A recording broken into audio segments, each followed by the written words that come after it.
of his daughter or son. Kurnool Rambhotla దేవాలయం నందు మంత్రి టీజీ భరత్ గణేష్ విగ్రహాన్ని దర్శించుకుని ప్రత్యేక పూజలు నిర్వహించారు. ఘననాథుడికి 9 రోజుల పాటు భక్తి శ్రద్ధలతో పూజలు నిర్వహించుకోవడం జరిగిందన్నారు. జిల్లాలో నిర్వహిస్తున్న నిమజ్జనం కార్యక్రమాన్ని ప్రశాంతంగా నిర్వహించేలా అన్ని రకాల చర్యలు తీసుకోవడం జరిగిందన్నారు. జిల్లా ప్రజలందరూ సిరి సంపదలతో ఉండేలా చూడాలని ఘననాథుడిని వేడుకోవడం జరిగిందని మంత్రి తెలిపారు.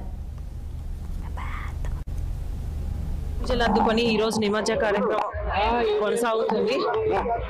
అందరికీ వినాయక చవితి శుభాకాంక్షలు తెలియజేస్తూ మనం ఏ కార్యం మొదలు పెట్టినా మొట్టమొదట ఆ గణనాథుని పూజించి మనం చేయబోయే కార్యము దిగ్విజయంగా పూర్తి కావాలని ఆ గణనాథుని పూజ చేస్తాము.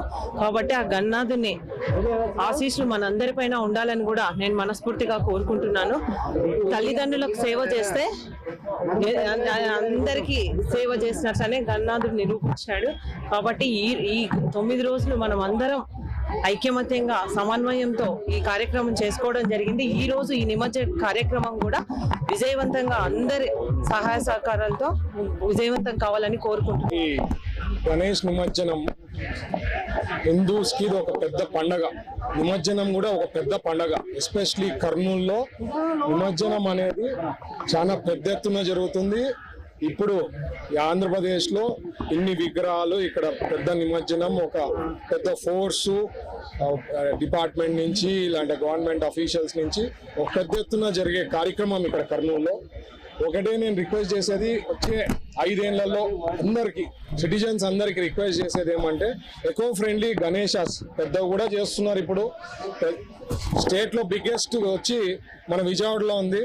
అది కూడా మీరు చూస్తే మట్టి విగ్రహంతోనే చేసింది. సో మట్టి విగ్రహాలని ప్రతి ఒక్కరు కూడా సీరియస్ గా తీసుకొని మనం కూడా ఇండియాలో కర్నూలులోనే ఇక్కడ జరుగుతుంది, మనం చేసే పని తీరు బట్టి స్ఫూర్తి తీసుకొని ఆల్ ఇండియాలో అందరు కూడా ఇంప్లిమెంట్ చేయాలని చెప్పేది నాకు ఒక ఆశ. సో ఈ కమిటీస్, సిటిజన్స్ ఆఫ్ కర్నూలు అందరు కూడా ప్రోత్సాహం చేస్తారని చెప్పి ఆశపడుతూ, అలాగే సుఖ సంతోషాలతో అందరూ కూడా హ్యాపీగా ఉండాలనేది నేను కోరుకుంటున్నాను. Thank you. భద్రాద్రి కొత్తగూడెం జిల్లా కలెక్టర్ ఎటువంటి సమాచారం లేకుండా